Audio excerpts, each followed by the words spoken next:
Good morning, everyone. Casey back here. We're going to go over today the proper blade for the proper job, or the proper blade for the material, selected material. Many people don't realize that there's many different blades to choose from, but there is. First, we're going to start with dimensional lumber, natural wood. There's really only two blades needed for natural wood.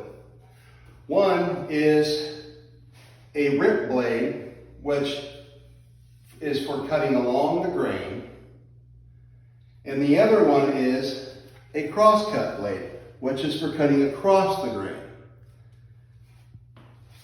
A rip blade, you'll see here, typically has less teeth. It'll have big gullets in between the teeth. And the teeth will be alternate beveled. Obviously the blade says rip on it as well. But once you use the blade, the writing gets eliminated by the turning motion and the burning motion, which you shouldn't have a lot of burning. But alternate bevel means the teeth are, every other tooth tips out on the opposite side. So essentially it comes through, cleans out in the gullet, every other tip. This blade here, you do not want to see on a chop saw. It's not meant for a chop saw. I've seen people put them on chop saws for doing like concrete siding, but the life of the blade is like, if you got the proper concrete siding blade, you'd get 60 times more life out of that blade. So yes, you could use it, but you're destroying the blade. It won't be sharpenable or anything. You might get about 10, 15, 20 cuts out of it. The other blade is let's see, that's for the glue lamp, I don't even have one in here. Let's go with this one here. A fine finish blade, which that's a fine finish blade. It's real similar to the 10-inch crosscut blade. There, I didn't have one. Okay, so the crosscut blade is for cutting across the grain. It has multiple teeth, has more vents. These little squirrely things are called vents, and it doesn't need the clean out because you're not running it through like a table saw for a long period of time. It's a quick cut, and this will give you a chip-free cut. Again, it has alternate bevel. When we get into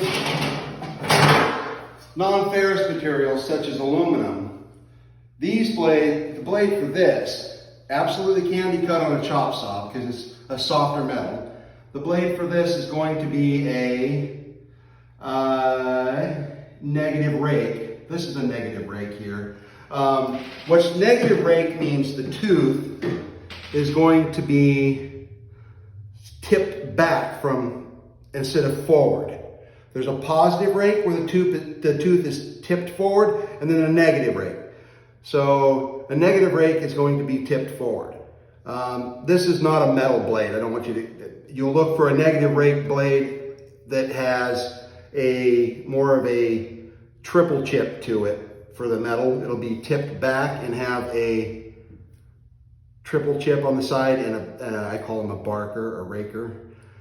Anyhow, that's the blade you're going to want for this. If you use a wood blade on non-ferrous materials such as aluminum, brass, copper, that type of stuff, you're going to find out that it's going to bind up, clog up, kick back, all that good stuff that you don't want, which could cause injury, definitely destroy the piece. When you get into man-made materials such as plywoods, you really aren't ripping or cross-cutting because plywoods are veneered, and one grain is going to go that way, one grain is going to go this way.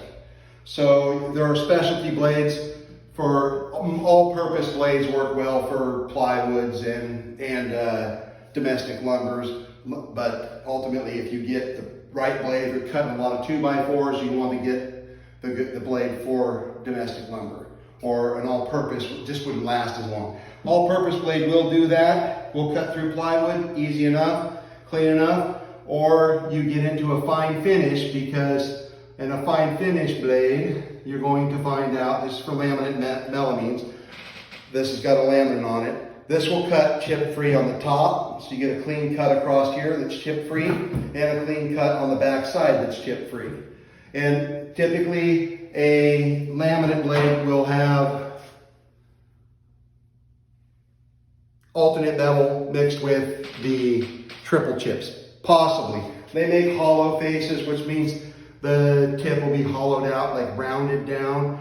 There's all kinds of blades for all kinds of materials. Just ask the professional at the store or look it up online. Find the material you want. There's data sheets on it, and make sure when you go up to the saw you can identify the blade, and otherwise you could end up damaging yourself, material, or the saw. Thank you very much for your time.